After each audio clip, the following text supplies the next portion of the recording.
Incredible Story Manipur na ngasisu aigi nungsiraba viewersinggidamak yamna nungairaba movie ama puduna laksari. Hairiba movie asigi maming Duty After School Season 1.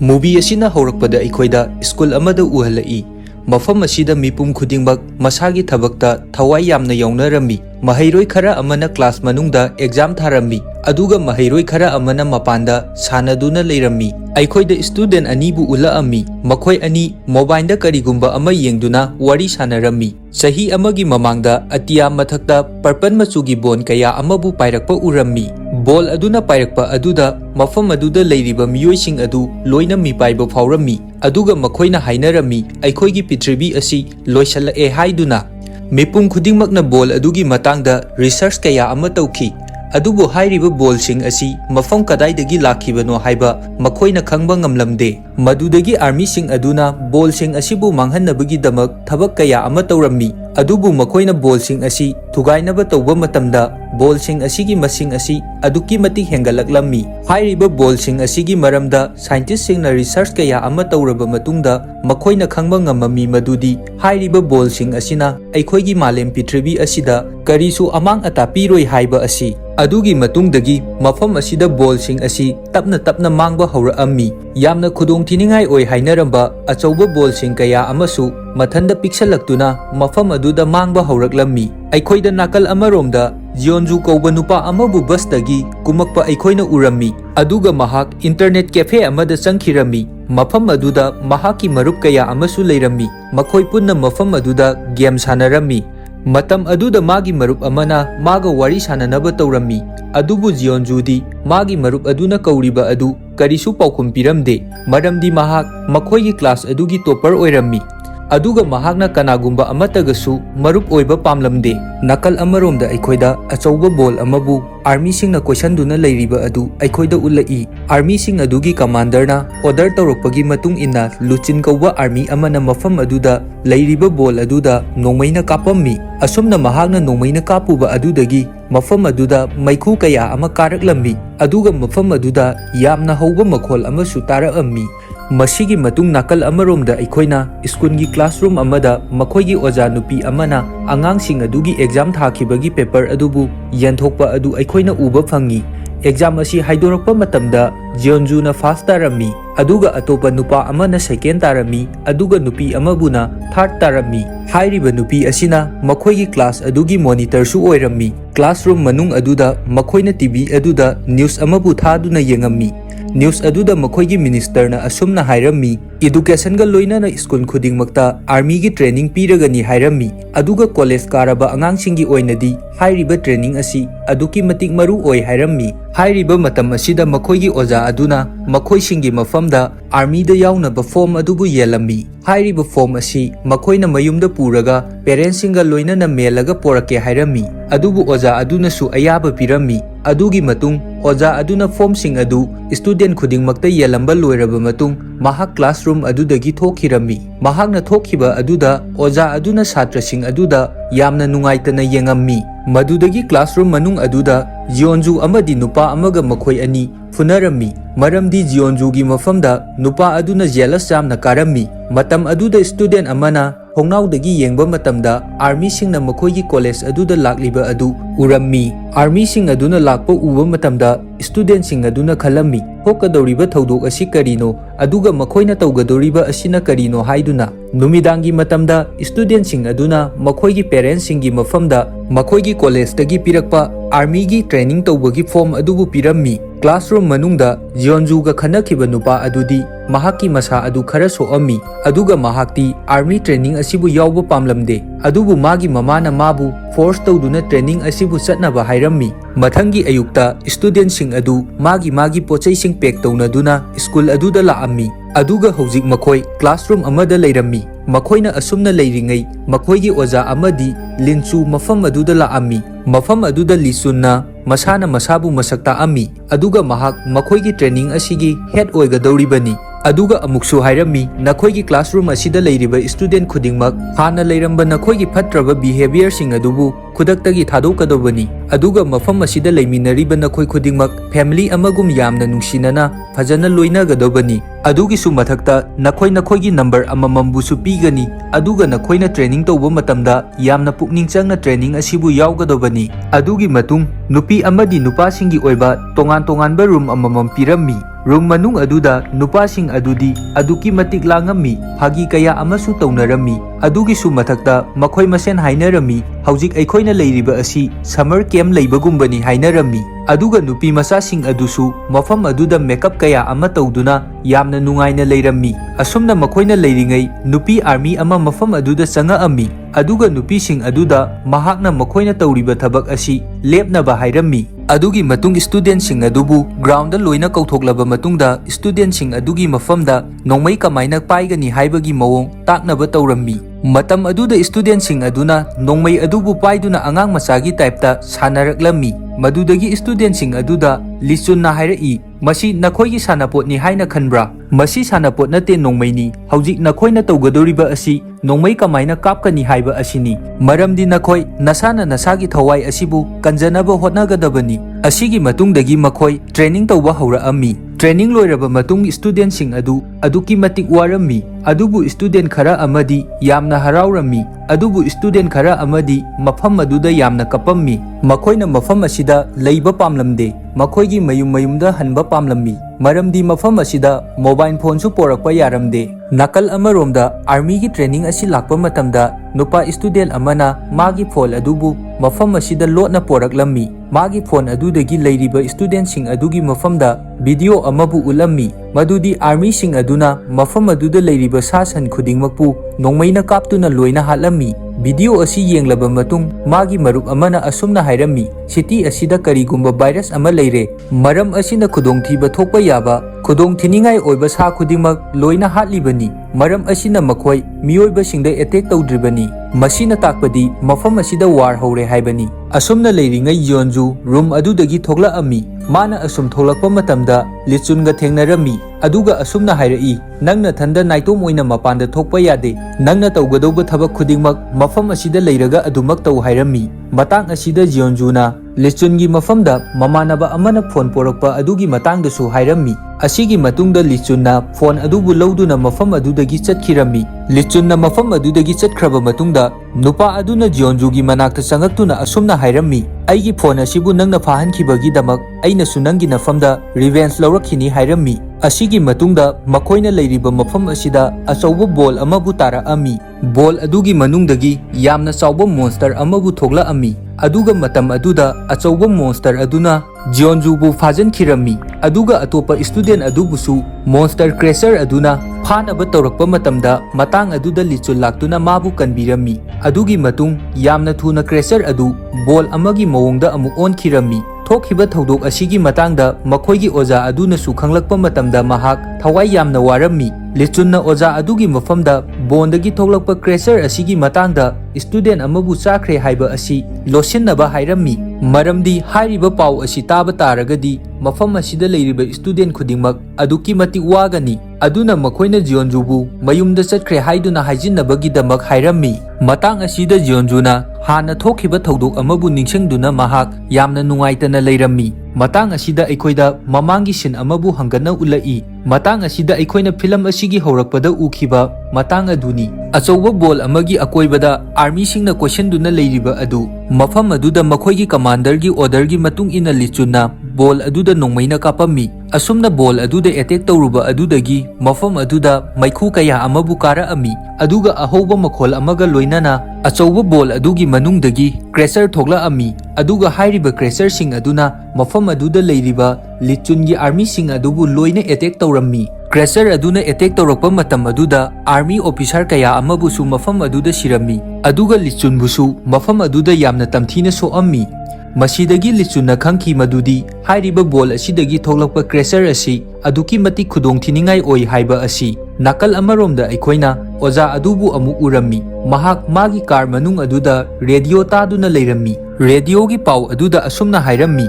Matam amakhaktada yamna chauraba bon 30 bu malemda takre haiba asi pau asi taba matamda makhoigi commander adubusu yamna pakhatlami aduga commander aduna makhoi mayamgi mafamda asumna hairammi student khudingmakpusu nongmai kapa loina haihallu maramdi aikhoigi mangda yamna chawba khudongthiba ama leire hairammi matam asida student sing aduna su wafam sing asi khangakpa hauraklammi makhoi sing adu training tawba matamda aduki mati warammi training da aduki mati wakhibana maram oiduna makhoi classroom manung aduda loina tumammi makhoi sing adugi mataw adu uba matamda makhoigi oja adu aduki matik nungairamde makhoigi training adu nongmagi aduki matik kangkhatpa helaklammi numidangi matamda student ama mapanda mathanda thoglaklammi mana asumna thoglakpa matam aduda magi manakta kanagumba ama leibagi sawum mahakna phangammi adudagi mahak masabu kanjanabagi damak mafam adudagi sienduna lotlammi adubu mana lotliba adugi mamangda adubu magi hek mamang aduda yamna chauraba crasher adubu leiba urammi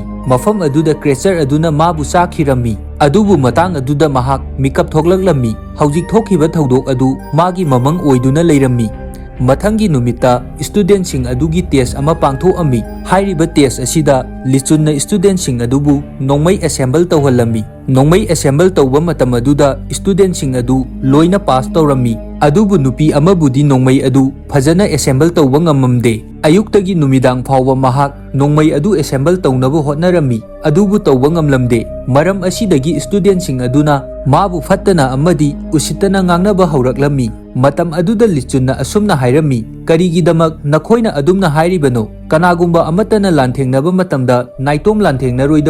nakhoi khudingmak lanthengnaba matamda group oina semaga phajana amana amagi mateng pangnaduna lanthengnagadaबनी amana sontharakpa matamda amana changsinduna mateng panggadabani karigumba asumna tawdrabadi nakhoi loina sigani asigi matungda makhoi pumba chakcharami chakchari ngai matam aduda nupa macha amana hairai assemble tawba ngamdaba adugi damak aikhoina mateng panggadabani mana karigumba ngamdrabasu aikhoina tawbigadabani hairami nakal amaromda aikhoida jonju bu chakhiba crasher adugi ball adubu ulai ball adugi akoiba aduda phajana wall singbu khajillammi asumna tawribagi maramdi karigumba alien crasher asina mapanda tholakpa tarabasu kanagumba miyoi amatada asok apan pidanabagi damaktani asigi matung army sing adu student sing aduga loinana shooting place amada chatlammi makhoina city aduda landuna lakpa matamda city adu isik-siktuna leirammi aduga kanagumba amatabusu city aduda leiba uramde maramdi city asigi miyoi khudingmak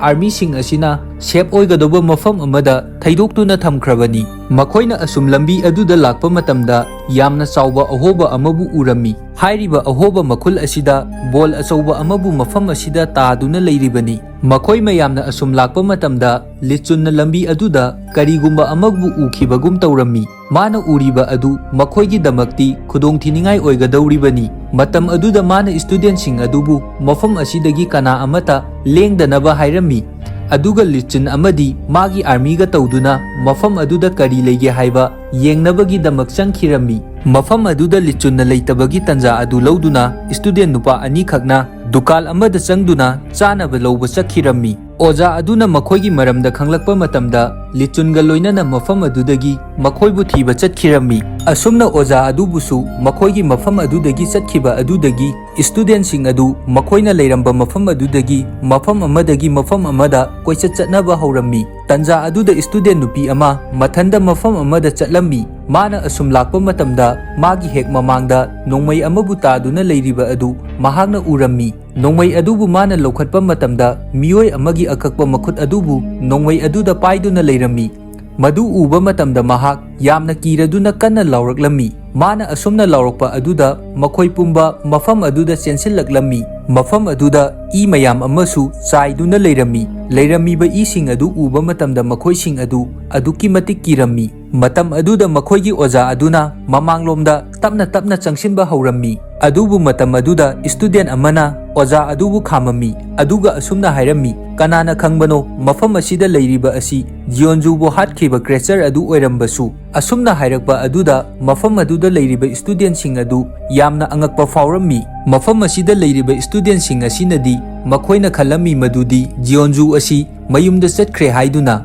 ꯑꯗꯨꯕꯨ ꯍꯧꯖꯤꯛꯇꯤ ꯃꯈꯣꯏ ꯄꯨꯝꯕ ꯈꯪꯉꯝꯃꯤ ꯃꯗꯨꯗꯤ ꯖꯤꯌꯣꯟꯖꯨ ꯑꯁꯤ creature ꯑꯃꯅ ꯍꯥꯠꯈ꯭ꯔꯦ ꯍꯥꯏꯕ ꯑꯁꯤ꯫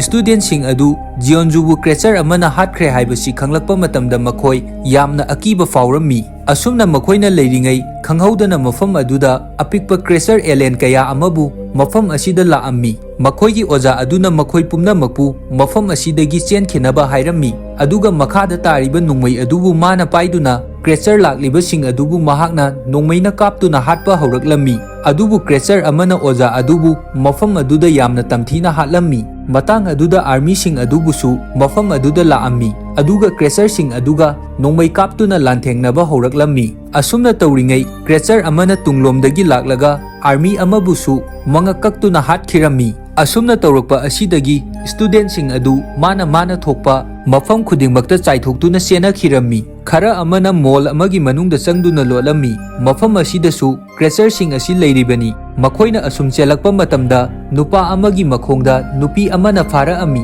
ꯍꯥꯏꯔꯤꯕ ꯅꯨꯄꯤ ꯑꯗꯨ ꯌꯥꯝꯅ ꯊꯤꯅ ꯁꯣꯛꯑꯝꯃꯤ, ꯑꯗꯨꯒ ꯅꯨꯄꯥ ꯑꯗꯨꯒꯤ ꯃꯐꯝꯗ ꯃꯥꯕꯨ ꯀꯟꯕꯤꯅꯕ ꯍꯥꯏꯔꯝꯃꯤ꯫ ꯑꯗꯨꯕꯨ ꯃꯇꯝ ꯑꯗꯨꯗ ꯀ꯭ꯔꯦꯆꯔ ꯑꯃ ꯂꯥꯛꯇꯨꯅ ꯃꯐꯝ ꯑꯗꯨꯗ ꯃꯥꯕꯨ ꯇꯝꯊꯤꯅ ꯍꯥꯠꯈꯤꯔꯝꯃꯤ꯫ ꯃꯇꯥꯡ ꯑꯁꯤꯗ ꯅꯨꯄꯤ ꯑꯃꯕꯨꯁꯨ ꯑꯩꯈꯣꯏꯗ ꯎꯠꯂꯛꯏ꯫ ꯃꯍꯥꯛ ꯑꯁꯤ ꯉꯁꯥꯏ ꯅꯣꯡꯃꯩ ꯑꯦꯁꯦꯝꯕꯜ ꯇꯧꯕ ꯍꯩꯈꯤꯗꯕ ꯅꯨꯄꯤ ꯑꯗꯨꯅꯤ꯫ ꯃꯍꯥꯛꯅ ꯃꯣꯜ ꯑꯃꯗ ꯆꯦꯟꯁꯤꯜꯂꯛꯇꯨꯅ ꯃꯣꯜ ꯑꯗꯨꯒꯤ ꯊꯣꯡ ꯑꯗꯨꯕꯨ ꯃꯍꯥꯛꯅ ꯂꯣꯟꯁꯤꯜꯂꯝꯃꯤ꯫ ꯑꯁꯨꯝꯅ ꯃꯥꯅ ꯇꯧꯔꯤꯕꯒꯤ ꯃꯔꯝꯗꯤ ꯀ꯭ꯔꯦꯆꯔꯁꯤꯡ ꯑꯗꯨꯒꯤ ꯃꯈꯨꯠꯇꯒꯤ ꯃꯁꯥꯕꯨ ꯀꯟꯖꯅꯕꯒꯤꯗꯃꯛꯇꯅꯤ꯫ ꯑꯗꯨꯗꯒꯤ ꯑꯩꯈꯣꯏꯗ ꯑꯃꯨꯛ ꯅꯨꯄꯤ ꯃꯆꯥ ꯑꯍꯨꯝꯕꯨ ꯎꯍꯜꯂꯛꯏ꯫ ꯃꯇꯝ ꯑꯗꯨꯗ ꯃꯈꯣꯏ ꯃꯁꯥꯒꯤ ꯃꯊ꯭ꯋꯥꯏꯕꯨ ꯍꯤꯡꯖꯅꯕꯒꯤꯗꯃꯛ ꯀꯟꯅ ꯆꯦꯜꯂꯝꯃꯤ, ꯑꯗꯨꯕꯨ ꯃꯈꯣꯏꯒꯤ ꯃꯔꯛꯇꯒꯤ ꯑꯃꯕꯨ ꯀ꯭ꯔꯦꯆꯔ ꯑꯃꯅ ꯐꯥꯈꯤꯔꯝꯃꯤ꯫ ꯃꯇꯥꯡ ꯑꯗꯨꯗ ꯅꯨꯄꯤ ꯑꯥꯔꯃꯤ ꯑꯃ ꯂꯥꯛꯇꯨꯅ ꯃꯐꯝ ꯑꯗꯨꯗ ꯃꯍꯥꯛꯄꯨ ꯀꯟꯕꯤꯔꯝꯃꯤ, ꯑꯗꯨꯕꯨ ꯃꯐꯝ ꯑꯗꯨꯗ ꯅꯨꯄꯤ ꯑꯥꯔꯃꯤ ꯑꯗꯨꯕꯨ ꯀ꯭ꯔꯦꯆꯔ ꯑꯦꯂꯦꯟ ꯑꯗꯨꯅ ꯌꯥꯝꯅ ꯇꯝꯊꯤꯕ ꯃꯑꯣꯡꯗ ꯍꯥꯠꯇꯣꯛꯑꯝꯃꯤ꯫ ꯃꯇꯧ ꯑꯁꯤ ꯎꯕ ꯃꯇꯝꯗ ꯅꯨꯄꯤꯁꯤꯡ ꯑꯗꯨ ꯑꯗꯨꯛꯀꯤ ꯃꯇꯤꯛ ꯀꯤꯕ ꯐꯥꯎꯔꯝꯃꯤ꯫ ꯃꯇꯝ ꯑꯗꯨꯗ ꯁ꯭ꯇꯨꯗꯦꯟꯠ ꯅꯨꯄꯤ ꯑꯃ ꯀꯥꯔ ꯃꯅꯨꯡꯗ ꯆꯪꯁꯤꯟꯗꯨꯅ ꯀꯥꯔꯒꯤ ꯂꯣꯛ ꯑꯗꯨꯕꯨ ꯇꯧꯁꯤꯟꯈꯤꯔꯝꯃꯤ꯫ ꯃꯇꯝ ꯑꯗꯨꯗ ꯀ꯭ꯔꯦꯆꯔꯁꯤꯡ ꯑꯗꯨꯁꯨ ꯃꯈꯣꯏꯒꯤ ꯃꯅꯥꯛꯇ ꯌꯧꯁꯤꯜꯂꯛꯂꯝꯃꯤ꯫ ꯃꯃꯥꯟꯅꯕꯤꯁꯤꯡ ꯑꯗꯨꯅ ꯊꯣꯡ ꯑꯗꯨꯕꯨ ꯍꯥꯡꯅꯕ ꯍꯥꯏꯔꯝꯃꯤ, ꯑꯗꯨꯕꯨ ꯃꯍꯥꯛ ꯍꯥꯡꯉꯝꯗꯦ꯫ ꯑꯗꯨꯗꯒꯤ ꯅꯨꯄꯤ ꯑꯅꯤ ꯑꯗꯨ ꯃꯁꯥꯕꯨ ꯍꯤꯡꯖꯅꯕꯒꯤꯗꯃꯛ ꯆꯦꯟꯗꯨꯅ ꯐꯣꯟꯒꯤ ꯕꯨꯠ ꯂꯩꯔꯤꯕ ꯃꯅꯨꯡ ꯑꯗꯨꯗ ꯊꯣꯡ ꯊꯤꯡꯖꯤꯟꯗꯨꯅ ꯂꯣꯠꯂꯝꯃꯤ꯫ ꯑꯗꯨꯝ ꯑꯣꯏꯅꯃꯛ ꯀ꯭ꯔꯦꯆꯔꯁꯤꯡ ꯑꯗꯨꯁꯨ ꯃꯈꯣꯏꯒꯤ ꯃꯅꯥꯛꯇ ꯂꯥꯛꯇꯨꯅ ꯒ꯭ꯂꯥꯁ ꯑꯗꯨꯕꯨ ꯊꯨꯒꯥꯏꯅꯕ ꯇꯧꯔꯝꯃꯤ꯫ ꯑꯁꯨꯝꯅ ꯂꯩꯔꯤꯉꯩ ꯅꯨꯄꯤ ꯑꯃꯅ ꯁꯣꯏꯕꯗꯒꯤ ꯕꯇꯝ ꯑꯃꯕꯨ ꯅꯝꯃꯝꯃꯤ꯫ ꯑꯁꯨꯝꯅ ꯃꯍꯥꯛꯅ ꯅꯝꯃꯨꯕ ꯑꯗꯨꯗꯒꯤ ꯃꯐꯝ ꯑꯗꯨꯗ ꯁꯥꯏꯔꯦꯟ ꯈꯣꯡꯉꯛꯑꯝꯃꯤ꯫ ꯁꯥꯏꯔꯦꯟꯒꯤ ꯃꯈꯣꯜ ꯑꯗꯨ ꯇꯥꯕ ꯃꯇꯝꯗ ꯃꯐꯝ ꯑꯗꯨꯗ ꯀ꯭ꯔꯦꯆꯔ ꯃꯌꯥꯝ ꯑꯃ ꯂꯥꯛꯄ ꯍꯧꯔꯝꯃꯤ꯫ ꯑꯇꯣꯞꯄ ꯅꯥꯀꯜ ꯑꯃꯔꯣꯝꯗ ꯑꯩꯈꯣꯏꯅ ꯕꯤꯜꯗꯤꯡ ꯑꯃꯗ ꯁ꯭ꯇꯨꯗꯦꯟꯠ ꯈꯔꯅ ꯂꯣꯠꯇꯨꯅ ꯂꯩꯔꯤꯕ ꯑꯗꯨ ꯎꯠꯂꯛꯏ꯫ ꯃꯐꯝ ꯑꯗꯨꯗ ꯑꯇꯣꯞꯄ ꯁ꯭ꯇꯨꯗꯦꯟꯠ ꯈꯔ ꯑꯃꯕꯨꯁꯨ ꯂꯥꯛꯑꯝꯃꯤ꯫ ꯃꯇꯥꯡ ꯑꯗꯨꯗ ꯃꯈꯣꯏꯅ ꯈꯟꯅꯔꯝꯃꯤ ꯃꯗꯨꯗꯤ ꯃꯈꯣꯏꯒꯤ ꯑꯇꯣꯞꯄ ꯁ꯭ꯇꯨꯗꯦꯟꯠꯁꯤꯡ ꯑꯗꯨꯕꯨꯁꯨ ꯃꯈꯣꯏꯅ ꯊꯤꯅꯕ ꯍꯥꯏꯅꯔꯝꯃꯤ꯫ ꯑꯇꯣꯞꯄ ꯅꯥꯀꯜ ꯑꯃꯔꯣꯝꯗ ꯑꯃꯨꯛ ꯉꯁꯥꯏꯒꯤ ꯑꯆꯥꯄꯣꯠ ꯂꯧꯕ ꯆꯠꯈꯤꯕ ꯅꯨꯄꯥ ꯑꯅꯤ ꯑꯗꯨꯕꯨ ꯎꯠꯂꯛꯏ꯫ ꯃꯈꯣꯏ ꯑꯅꯤ ꯁ꯭ꯇꯣꯔ ꯑꯗꯨꯒꯤ ꯃꯅꯨꯡꯗ ꯆꯥꯅꯕ ꯈꯔꯕꯨ ꯆꯥꯗꯨꯅ ꯃꯈꯣꯏ ꯑꯅꯤ ꯐꯥꯒꯤ ꯀꯌꯥ ꯇꯧꯅꯗꯨꯅ ꯌꯥꯝꯅ ꯅꯨꯡꯉꯥꯏꯅ ꯂꯩꯔꯝꯃꯤ꯫ ꯃꯇꯥꯡ ꯑꯁꯤꯗ ꯃꯈꯣꯏ ꯑꯅꯤꯗꯤ ꯃꯄꯥꯟꯗ ꯇꯧꯔꯤꯕꯁꯤꯡ ꯑꯁꯤ ꯀꯔꯤ ꯑꯃꯠꯇ ꯈꯪꯂꯝꯗꯦ꯫ ꯃꯇꯝ ꯑꯁꯤꯗ ꯃꯈꯣꯏ ꯑꯅꯤꯅ ꯅꯣꯡꯃꯩ ꯀꯥꯞꯄꯒꯤ ꯃꯈꯣꯟꯕꯨ ꯇꯥꯔꯝꯃꯤ꯫ ꯃꯈꯣꯏ ꯑꯅꯤꯅ ꯃꯄꯥꯟꯗ ꯊꯣꯛꯂꯛꯅꯕ ꯇꯧꯕ ꯃꯇꯝꯗ ꯃꯈꯣꯏ ꯑꯅꯤꯅ ꯊꯣꯛꯂꯛꯄ ꯃꯇꯝꯗ ꯀ꯭ꯔꯦꯆꯔ ꯃꯆꯥ ꯑꯃꯕꯨ ꯃꯈꯣꯏꯒꯤ ꯃꯃꯥꯡꯗ ꯂꯥꯛꯑꯝꯃꯤ꯫ ꯀ꯭ꯔꯦꯆꯔ ꯑꯗꯨ ꯎꯕ ꯃꯇꯝꯗ ꯃꯈꯣꯏ ꯑꯅꯤ ꯌꯥꯝꯅ ꯅꯨꯡꯁꯤꯕ ꯐꯥꯎꯔꯝꯃꯤ, ꯑꯗꯨꯒ ꯀ꯭ꯔꯦꯆꯔ ꯑꯗꯨꯕꯨ ꯂꯛꯅꯗꯨꯅ ꯃꯈꯣꯏ ꯑꯅꯤꯅ ꯁꯥꯟꯅꯔꯝꯃꯤ꯫ ꯃꯇꯝ ꯑꯗꯨꯗ ꯈꯪꯍꯧꯗꯅ ꯀ꯭ꯔꯦꯆꯔ ꯑꯗꯨꯅ ꯃꯈꯣꯏꯒꯤ ꯃꯊꯛꯇ ꯑꯦꯇꯦꯛ ꯇꯧꯔꯛꯑꯝꯃꯤ꯫ ꯑꯩꯈꯣꯏꯗ ꯅꯥꯀꯜ ꯑꯃꯔꯣꯝꯗ ꯑꯃꯨꯛ ꯎꯠꯂꯛꯏ꯫ ꯒꯥꯔꯤ ꯄꯥꯔꯀꯤꯡꯅ ꯂꯩꯔꯤꯕ ꯑꯗꯨꯗ ꯁ꯭ꯇꯨꯗꯦꯟꯠ ꯈꯔ ꯂꯣꯠꯇꯨꯅ ꯂꯩꯔꯝꯃꯤ꯫ ꯃꯐꯝ ꯑꯗꯨꯗ ꯃꯈꯣꯏꯕꯨ ꯊꯤꯕ ꯁ꯭ꯇꯨꯗꯦꯟꯠ ꯑꯃꯁꯨ ꯂꯥꯛꯑꯝꯃꯤ꯫ ꯃꯍꯥꯛꯅ ꯃꯈꯣꯏꯁꯤꯡ ꯑꯗꯨꯕꯨ ꯃꯥꯒ ꯂꯣꯏꯅꯅ ꯆꯠꯈꯤꯅꯕ ꯍꯥꯏꯔꯝꯃꯤ, ꯑꯗꯨꯕꯨ ꯃꯈꯣꯏꯁꯤꯡ ꯑꯗꯨꯗꯤ ꯃꯥꯅ ꯍꯥꯏꯔꯤꯕ ꯑꯗꯨ ꯌꯥꯔꯝꯗꯦ꯫ ꯃꯈꯣꯏꯅ ꯃꯐꯝ ꯑꯗꯨꯗ ꯈꯜꯂꯝꯃꯤ ꯀꯔꯤꯒꯨꯝꯕ ꯃꯈꯣꯏꯅ ꯃꯄꯥꯟꯗ ꯊꯣꯛꯄ ꯇꯥꯔꯒꯗꯤ ꯍꯥꯏꯔꯤꯕ ꯀ꯭ꯔꯦꯆꯔꯁꯤꯡ ꯑꯗꯨꯅ ꯃꯈꯣꯏꯕꯨ ꯁꯣꯏꯗꯅ ꯍꯥꯠꯈ꯭ꯔꯒꯅꯤ, ꯑꯗꯨꯅ ꯃꯄꯥꯟꯗ ꯊꯣꯛꯄ ꯑꯁꯤ ꯃꯈꯣꯏꯒꯤ ꯑꯣꯏꯅꯗꯤ ꯑꯗꯨꯛꯀꯤ ꯃꯇꯤꯛ ꯈꯨꯗꯣꯡꯊꯤꯅꯤꯡꯉꯥꯏ ꯑꯣꯏ꯫ ꯇꯟꯖꯥ ꯑꯁꯤꯗ ꯃꯈꯣꯏꯒꯤ ꯃꯅꯥꯛꯇ ꯀ꯭ꯔꯦꯆꯔ ꯑꯃꯕꯨꯁꯨ ꯂꯥꯛꯑꯝꯃꯤ꯫ ꯀ꯭ꯔꯦꯆꯔ ꯑꯗꯨꯒ ꯃꯈꯣꯏꯒ ꯃꯐꯝ ꯑꯗꯨꯗ ꯐꯥꯏꯠ ꯇꯧꯔꯝꯃꯤ꯫ ꯑꯇꯣꯞꯄ ꯅꯥꯀꯜ ꯑꯃꯗ ꯐꯣꯟ ꯕꯨꯠ ꯃꯅꯨꯡꯗ ꯂꯣꯠꯇꯨꯅ ꯂꯩꯔꯤꯕ ꯅꯨꯄꯤ ꯑꯅꯤ ꯑꯗꯨꯕꯨ ꯂꯤꯆꯨꯟ ꯂꯥꯛꯇꯨꯅ ꯃꯐꯝ ꯑꯗꯨꯗ ꯂꯩꯔꯤꯕ ꯀ꯭ꯔꯦꯆꯔ ꯑꯦꯂꯦꯟꯁꯤꯡ ꯑꯗꯨꯕꯨ ꯍꯥꯠꯇꯨꯅ ꯃꯐꯝ ꯑꯗꯨꯗ ꯃꯈꯣꯏ ꯑꯅꯤꯕꯨ ꯀꯟꯕꯤꯔꯝꯃꯤ꯫ ꯑꯁꯨꯝꯅ ꯂꯩꯔꯤꯉꯩ ꯐꯣꯟ ꯕꯨꯠ ꯑꯗꯨꯒꯤ ꯃꯊꯛ ꯑꯗꯨꯗ ꯂꯦꯝꯍꯧꯕ ꯀ꯭ꯔꯦꯆꯔ ꯑꯃꯅ ꯂꯤꯆꯨꯟꯒꯤ ꯃꯐꯝꯗ ꯑꯦꯇꯦꯛ ꯇꯧꯒꯦ ꯇꯧꯔꯝꯃꯤ꯫ ꯃꯇꯝ ꯑꯗꯨꯗ ꯅꯨꯄꯤ ꯃꯆꯥ ꯑꯃꯅ ꯃꯊꯛꯇꯒꯤ ꯀ꯭ꯔꯦꯆꯔ ꯑꯦꯂꯦꯟ ꯑꯗꯨꯕꯨ ꯅꯣꯡꯃꯩꯅ ꯀꯥꯞꯇꯨꯅ ꯍꯥꯠꯈꯤꯔꯝꯃꯤ, ꯑꯗꯨꯒ ꯃꯐꯝ ꯑꯗꯨꯗ ꯂꯤꯆꯨꯟꯕꯨ ꯀꯟꯕꯤꯔꯝꯃꯤ꯫ ꯍꯧꯖꯤꯛꯇꯤ ꯁ꯭ꯇꯨꯗꯦꯟꯠ ꯄꯨꯝꯕ ꯃꯐꯝ ꯑꯁꯤꯗ ꯂꯣꯏꯅ ꯄꯨꯜꯂꯝꯃꯤ꯫ ꯑꯗꯨꯕꯨ ꯃꯐꯝ ꯑꯁꯤꯗ ꯂꯩꯇꯕ ꯁ꯭ꯇꯨꯗꯦꯟꯠ ꯈꯔ ꯑꯃꯁꯨ ꯂꯩꯔꯝꯃꯤ꯫ ꯃꯐꯝ ꯑꯗꯨꯗ ꯂꯥꯟꯃꯤꯁꯤꯡ ꯑꯃꯗꯤ ꯑꯣꯖꯥꯁꯤꯡ ꯑꯗꯨꯒꯤ ꯑꯁꯤꯕ ꯍꯛꯆꯥꯡꯁꯤꯡ ꯑꯗꯨ ꯎꯕ ꯃꯇꯝꯗ ꯃꯈꯣꯏ ꯃꯊ꯭ꯋꯥꯏ ꯌꯥꯝꯅ ꯅꯨꯡꯉꯥꯏꯔꯝꯗꯦ ꯑꯃꯗꯤ ꯃꯈꯣꯏ ꯃꯐꯝ ꯑꯗꯨꯗ ꯀꯞꯄꯝꯃꯤ꯫ ꯃꯇꯥꯡ ꯑꯁꯤꯗ ꯂꯤꯆꯨꯟꯅ ꯑꯁꯦꯡꯕ ꯄꯨꯝꯕ ꯍꯥꯏꯔꯝꯃꯤ꯫ ꯅꯈꯣꯏꯅ ꯎꯔꯤꯕ ꯕꯣꯟꯁꯤꯡ ꯑꯗꯨꯒꯤ ꯃꯅꯨꯡꯗꯒꯤ ꯑꯄꯤꯛꯄ ꯃꯤꯑꯣꯏꯕꯕꯨ ꯆꯥꯕ ꯑꯦꯂꯦꯟ ꯃꯆꯥ ꯀ꯭ꯔꯦꯁꯔ ꯀꯌꯥ ꯑꯃꯕꯨ ꯌꯥꯎꯔꯤꯕꯅꯤ꯫ ꯑꯗꯨꯅ ꯅꯈꯣꯏ ꯃꯈꯣꯏꯒ ꯂꯥꯟꯊꯦꯡꯅꯕ ꯉꯝꯅꯕꯒꯤꯗꯃꯛ ꯇ꯭ꯔꯦꯅꯤꯡ ꯐꯖꯅ ꯇꯧꯒꯗꯕꯅꯤ꯫ ꯃꯁꯤ ꯇꯥꯕ ꯃꯇꯝꯗ ꯃꯈꯣꯏ ꯄꯨꯝꯕ ꯋꯥꯈꯜ ꯌꯥꯝꯅ ꯋꯥꯔꯝꯃꯤ꯫ ꯑꯁꯤꯒꯤ ꯃꯇꯨꯡꯗ ꯃꯐꯝ ꯑꯁꯤꯗ ꯈꯣꯟꯖꯦꯜ ꯑꯃꯕꯨ ꯇꯥꯔꯝꯃꯤ꯫ ꯈꯣꯟꯖꯦꯜ ꯑꯗꯨ ꯇꯥꯕ ꯃꯇꯝꯗ ꯃꯈꯣꯏꯅ ꯈꯜꯂꯝꯃꯤ ꯃꯐꯝ ꯑꯁꯤꯗ ꯀ꯭ꯔꯦꯁꯔ ꯑꯗꯨ ꯂꯥꯛꯑꯦ ꯍꯥꯏꯗꯨꯅ꯫ ꯑꯗꯨꯕꯨ ꯃꯐꯝ ꯑꯗꯨꯗ ꯂꯤꯆꯨꯟꯅ ꯃꯥꯒꯤ ꯅꯣꯡꯃꯩ ꯑꯗꯨ ꯄꯣꯏꯟꯠ ꯇꯧꯗꯨꯅ ꯆꯪꯁꯤꯟꯕ ꯃꯇꯝꯗꯗꯤ ꯆꯥꯅꯕ ꯂꯧꯕ ꯆꯠꯈꯤꯕ ꯅꯨꯄꯥ ꯑꯅꯤ ꯑꯗꯨ ꯑꯣꯏꯗꯨꯅ ꯂꯩꯔꯝꯃꯤ꯫ ꯑꯗꯨꯗꯒꯤ ꯃꯈꯣꯏ ꯄꯨꯝꯕ ꯁ꯭ꯀꯨꯜ ꯑꯗꯨꯗ ꯍꯜꯂꯛꯂꯝꯃꯤ꯫ ꯃꯈꯣꯏꯅ ꯍꯜꯂꯛꯄ ꯃꯇꯝꯗ ꯃꯐꯝ ꯑꯗꯨꯗ ꯍꯥꯟꯅꯗꯒꯤ ꯇ꯭ꯔꯦꯅꯤꯡ ꯇꯧꯗꯨꯅ ꯂꯩꯔꯝꯂꯤꯕ ꯁ꯭ꯇꯨꯗꯦꯟꯠꯁꯤꯡ ꯑꯗꯨꯅ ꯃꯈꯣꯏꯒꯤ ꯐꯤꯚꯝ ꯑꯗꯨꯕꯨ ꯎꯕ ꯃꯇꯝꯗ ꯑꯉꯛꯄ ꯐꯥꯎꯔꯝꯃꯤ꯫ ꯑꯗꯨꯕꯨ ꯃꯈꯣꯏꯒꯤ ꯃꯐꯝꯗ ꯀꯔꯤ ꯊꯣꯛꯈꯤꯕꯒꯦ ꯍꯥꯏꯕ ꯑꯗꯨꯗꯤ ꯃꯈꯣꯏꯅ ꯈꯪꯂꯝꯗꯦ꯫ ꯃꯇꯥꯡ ꯑꯁꯤꯗ ꯂꯤꯆꯨꯟꯅ ꯃꯃꯥꯡꯒꯤ ꯊꯧꯗꯣꯛ ꯑꯃꯕꯨ ꯅꯤꯡꯁꯤꯡꯉꯝꯃꯤ꯫ ꯃꯐꯝ ꯑꯁꯤꯗ ꯑꯥꯔꯃꯤ ꯁꯦꯅꯤꯌꯔ ꯑꯃꯅ ꯂꯤꯆꯨꯟꯒꯤ ꯃꯐꯝꯗ ꯑꯁꯨꯝꯅ ꯍꯥꯏꯔꯝꯃꯤ, ꯕꯣꯜ ꯑꯗꯨꯗ ꯌꯥꯎꯔꯛꯄ ꯀ꯭ꯔꯦꯁꯔꯁꯤꯡ ꯑꯗꯨꯅ ꯑꯩꯈꯣꯏꯒꯤ ꯑꯥꯔꯃꯤꯁꯤꯡꯒꯤ ꯁꯔꯨꯛ ꯑꯅꯤ ꯊꯣꯛꯄꯒꯤ ꯑꯃꯗꯤ ꯃꯈꯣꯏꯅ ꯍꯥꯠꯇꯣꯛꯈ꯭ꯔꯦ꯫ ꯑꯗꯨꯒ ꯀꯔꯤꯒꯨꯝꯕ ꯑꯩꯈꯣꯏꯒꯤ ꯃꯊꯛꯇ ꯕꯣꯜꯁꯤꯡ ꯑꯁꯤꯗ ꯌꯥꯎꯔꯤꯕ ꯀ꯭ꯔꯦꯁꯔꯁꯤꯡ ꯑꯁꯤꯅ ꯑꯦꯇꯦꯛ ꯇꯧꯔꯛꯄ ꯇꯥꯔꯒꯗꯤ ꯑꯩꯈꯣꯏ ꯀꯩꯗꯧꯒꯅꯤ? ꯃꯔꯝ ꯑꯁꯤꯅ ꯁ꯭ꯀꯨꯜꯗ ꯇꯝꯂꯤꯕ ꯁ꯭ꯇꯨꯗꯦꯟꯠꯁꯤꯡꯕꯨ ꯂꯣꯏꯅ ꯑꯩꯈꯣꯏꯅ ꯃꯇꯦꯡ ꯄꯥꯡꯅꯕꯒꯤꯗꯃꯛ ꯇ꯭ꯔꯦꯅꯤꯡ ꯇꯧꯒꯗꯧꯕꯅꯤ꯫ ꯍꯥꯏꯔꯤꯕ ꯋꯥ ꯑꯁꯤꯗ ꯂꯤꯆꯨꯟꯅꯗꯤ ꯌꯥꯔꯝꯗꯦ, ꯃꯔꯝꯗꯤ ꯃꯔꯥꯜ ꯂꯩꯖꯗ꯭ꯔꯕ ꯑꯉꯥꯡꯁꯤꯡ ꯑꯗꯨꯕꯨ ꯑꯋꯥꯕ ꯄꯤꯕ ꯃꯍꯥꯛꯅ ꯄꯥꯝꯂꯝꯗꯦ꯫ ꯑꯗꯨꯕꯨ ꯃꯁꯤ ꯅꯠꯇꯕ ꯎꯄꯥꯏꯗꯤ ꯃꯈꯣꯏꯒꯤ ꯃꯐꯝꯗ ꯑꯃꯠꯇ ꯂꯩꯔꯝꯗꯦ꯫ ꯑꯩꯈꯣꯏꯗ ꯑꯃꯨꯛ ꯄ꯭ꯔꯦꯖꯦꯟꯠ ꯁꯤꯟꯗ ꯎꯠꯂꯛꯏ꯫ ꯃꯐꯝ ꯑꯁꯤꯗ ꯂꯩꯔꯤꯕ ꯁ꯭ꯇꯨꯗꯦꯟꯠꯁꯤꯡ ꯑꯁꯤ ꯃꯊ꯭ꯋꯥꯏ ꯌꯥꯝꯅ ꯋꯥꯔꯝꯃꯤ꯫ ꯃꯈꯣꯏꯅ ꯈꯪꯉꯝꯃꯤ ꯃꯗꯨꯗꯤ ꯃꯈꯣꯏꯒꯤ ꯄꯨꯟꯁꯤ ꯑꯁꯤ ꯑꯗꯨꯛꯀꯤ ꯃꯇꯤꯛ ꯈꯨꯗꯣꯡꯊꯤꯕꯗ ꯇꯥꯔꯦ ꯍꯥꯏꯕ ꯑꯁꯤ,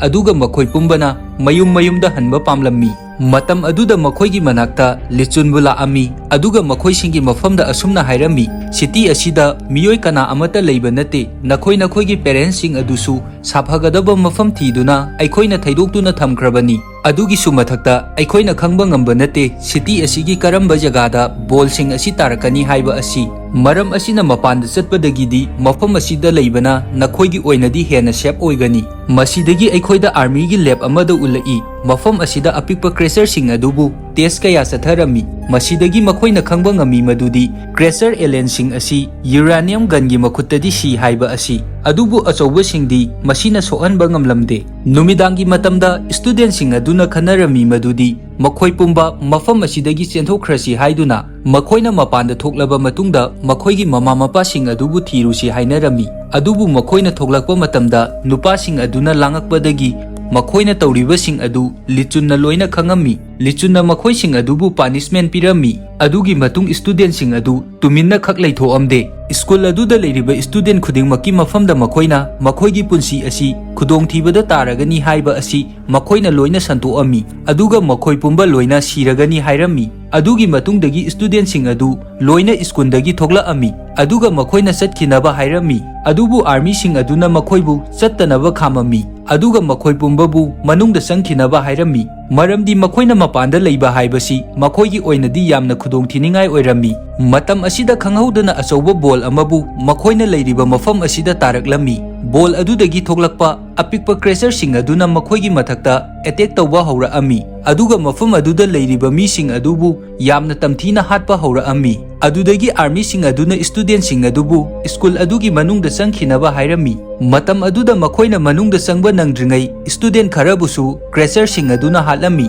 ꯑꯥꯔꯃꯤꯁꯤꯡ ꯑꯗꯨꯅꯁꯨ ꯀ꯭ꯔꯦꯁꯔꯁꯤꯡ ꯑꯗꯨꯒꯤ ꯃꯊꯛꯇ ꯅꯣꯡꯃꯩ ꯀꯥꯞꯇꯨꯅ ꯑꯦꯇꯦꯛ ꯀꯌꯥ ꯑꯃ ꯆꯠꯊꯔꯝꯃꯤ꯫ ꯑꯗꯨꯕꯨ ꯃꯐꯝ ꯑꯗꯨꯗ ꯁ꯭ꯇꯨꯗꯦꯟꯠꯁꯤꯡ ꯑꯃꯗꯤ ꯑꯥꯔꯃꯤ ꯀꯌꯥꯕꯨ ꯀ꯭ꯔꯦꯁꯔꯁꯤꯡ ꯑꯗꯨꯅ ꯍꯥꯠꯂꯝꯃꯤ꯫ ꯂꯦꯝꯍꯧꯔꯤꯕ ꯃꯈꯣꯏꯁꯤꯡ ꯑꯗꯨꯅ ꯁ꯭ꯀꯨꯜ ꯑꯗꯨꯒꯤ ꯃꯅꯨꯡꯗ ꯆꯪꯁꯤꯟꯗꯨꯅ ꯁ꯭ꯀꯨꯜ ꯑꯗꯨꯕꯨ ꯂꯣꯛ ꯇꯧꯁꯤꯜꯂꯝꯃꯤ, ꯑꯗꯨꯒ ꯃꯈꯣꯏꯁꯤꯡ ꯑꯗꯨ ꯃꯈꯣꯏꯒꯤ ꯃꯔꯨꯞꯁꯤꯡ ꯑꯗꯨꯅ ꯁꯤꯕ ꯑꯗꯨ ꯎꯕ ꯃꯇꯝꯗ ꯃꯈꯣꯏ ꯌꯥꯝꯅ ꯀꯞꯄꯝꯃꯤ꯫ ꯃꯈꯣꯏꯅ ꯃꯐꯝ ꯑꯁꯤꯗ ꯂꯩꯔꯤꯕ ꯑꯁꯤꯁꯨ ꯑꯗꯨꯛꯀꯤ ꯃꯇꯤꯛ ꯈꯨꯗꯣꯡꯊꯤꯅꯤꯡꯉꯥꯏ ꯑꯣꯏꯔꯝꯃꯤ꯫ ꯃꯐꯝ ꯑꯁꯤꯗꯁꯨ ꯀ꯭ꯔꯦꯁꯔ ꯀꯌꯥ ꯑꯃ ꯆꯪꯉꯛꯑꯝꯃꯤ꯫ ꯃꯇꯝ ꯑꯗꯨꯗ ꯂꯤꯆꯨꯟꯅ ꯂꯦꯝꯍꯧꯔꯤꯕ ꯑꯉꯥꯡꯁꯤꯡ ꯑꯗꯨꯕꯨ ꯇ꯭ꯔꯛꯇ ꯇꯣꯡꯍꯜꯂꯕ ꯃꯇꯨꯡ ꯑꯇꯣꯞꯄ ꯃꯐꯝ ꯑꯃꯗ ꯄꯨꯅꯕ ꯇꯧꯔꯝꯃꯤ꯫ ꯁ꯭ꯇꯨꯗꯦꯟꯠꯁꯤꯡ ꯑꯗꯨꯁꯨ ꯇ꯭ꯔꯛ ꯑꯗꯨꯒꯤ ꯃꯊꯛꯇ ꯂꯣꯏꯅ ꯀꯥꯈꯠꯂꯝꯃꯤ꯫ ꯃꯇꯝ ꯑꯗꯨꯗ ꯅꯨꯄꯤ ꯑꯃꯕꯨ ꯇ꯭ꯔꯛ ꯑꯗꯨꯗꯒꯤ ꯇꯥꯈꯤꯔꯝꯃꯤ꯫ ꯅꯨꯄꯤ ꯑꯗꯨꯕꯨ ꯃꯐꯝ ꯑꯗꯨꯗ ꯀ꯭ꯔꯦꯁꯔ ꯑꯃ ꯂꯥꯛꯇꯨꯅ ꯌꯥꯝꯅ ꯇꯝꯊꯤꯅ ꯍꯥꯠꯂꯝꯃꯤ꯫ ꯃꯥꯅ ꯁꯤꯕ ꯑꯗꯨ ꯎꯕ ꯃꯇꯝꯗ ꯃꯈꯣꯏꯁꯤꯡ ꯑꯗꯨ ꯑꯗꯨꯛꯀꯤ ꯃꯇꯤꯛ ꯅꯨꯡꯉꯥꯏꯔꯝꯗꯦ꯫ ꯃꯇꯝ ꯑꯗꯨꯗ ꯂꯤꯆꯨꯟꯅ ꯇ꯭ꯔꯛ ꯑꯗꯨꯕꯨ ꯈꯥꯝꯍꯜꯂꯝꯃꯤ, ꯑꯗꯨꯕꯨ ꯃꯈꯣꯏꯒꯤ ꯁꯦꯅꯤꯌꯔ ꯑꯗꯨꯅ ꯇ꯭ꯔꯛ ꯑꯗꯨꯕꯨ ꯈꯥꯝꯗꯕꯤ ꯆꯠꯈꯤꯅꯕ ꯑꯣꯔꯗꯔ ꯇꯧꯔꯝꯃꯤ꯫ Maramdi lemhꯧriba miyoising asibu makoina awafamda tahanba pamlamde.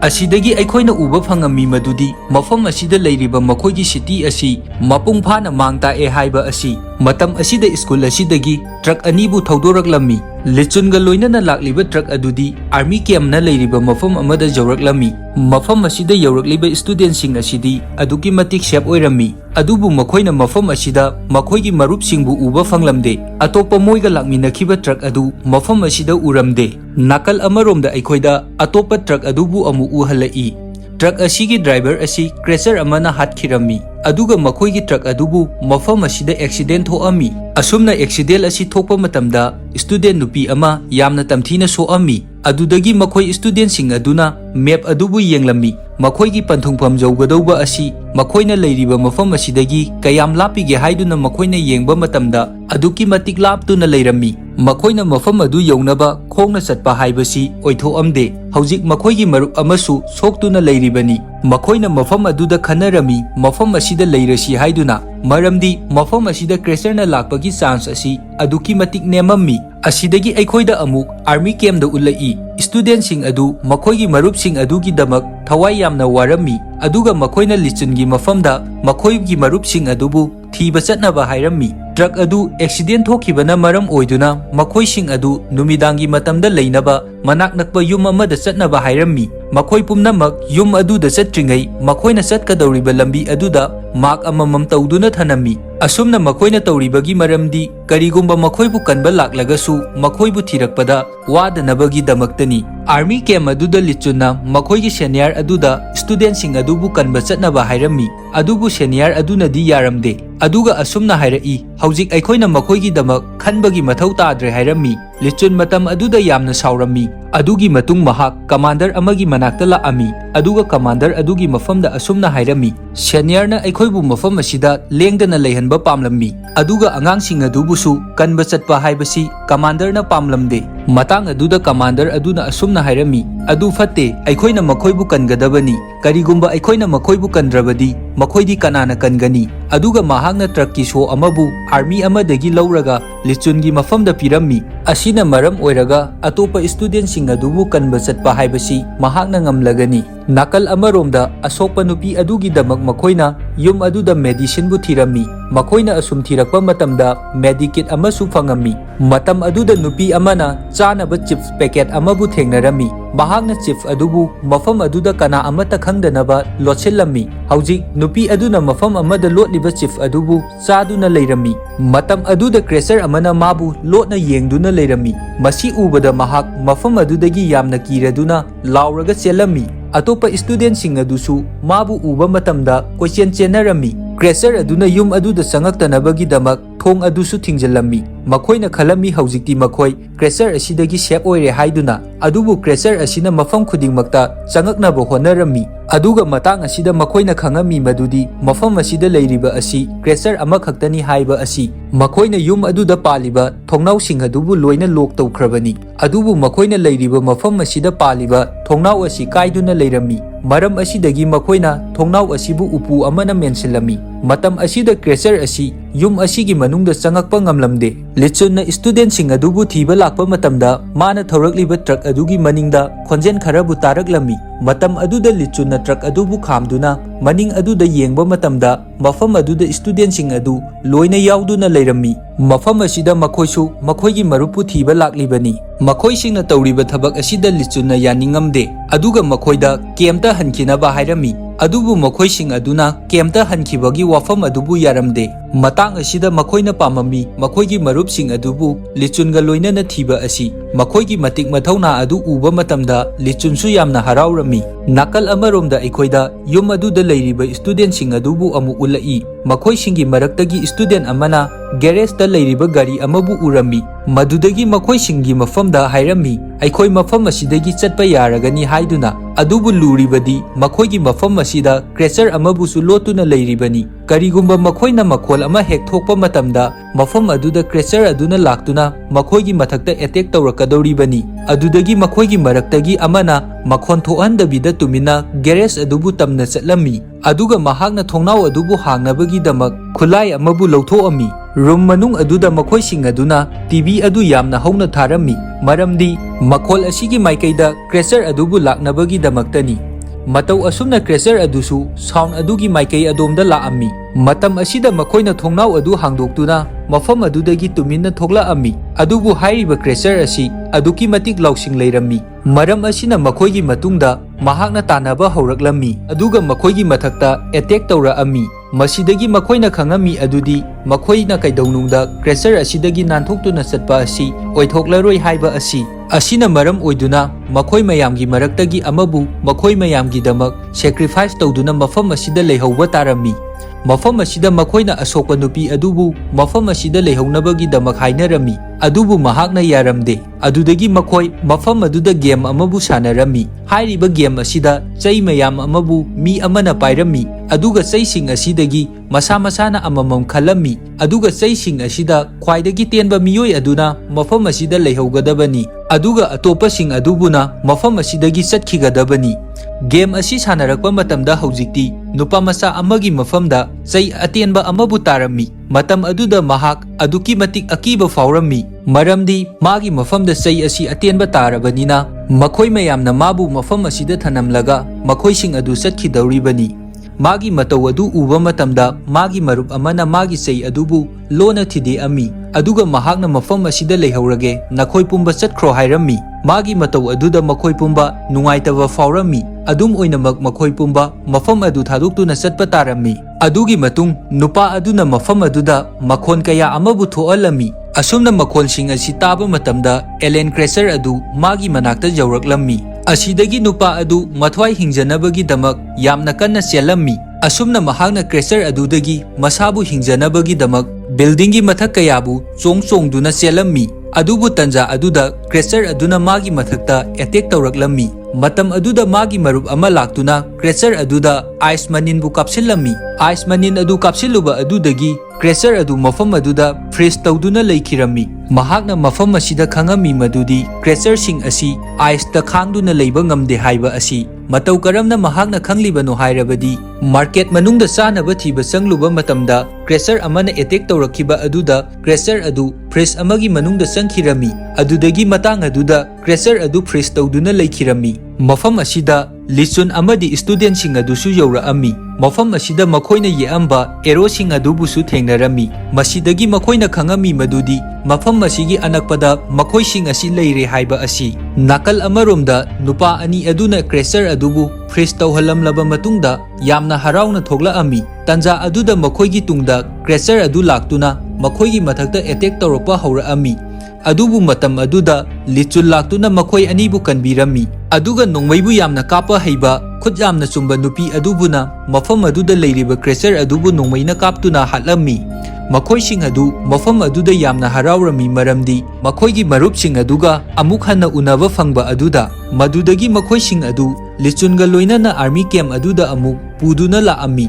makoi singna lakpa adu uba matamda makoigi commander adudi aduki matik haraurami adubu makoigi senior aduna lichungi mafamda aduki matik ngangami maramdi permission yaudabida mahakna angangsing adubu kanba chatlambagi damak adubu makoi sing adu kari amata tekta kaidana yaurakpa aduda lichungi mafamda yamna karisu ahenbadi hairamdre makoigi senior aduna khangami lichun asi makoigi army singi marakta khwaidagi mathongna leiba army ni haiba asi madudagi tapna tapna student sing adusu akoibagi phibam adubu hainaba horaami aduga makoi mayam punna leiminaba asisu aduki matik nungairami aduga makoina army gi uniform asibu su setpa matamda aduki matik nungaijarami asigi matungda aikoida army sing aduna meeting tawriba adu ulai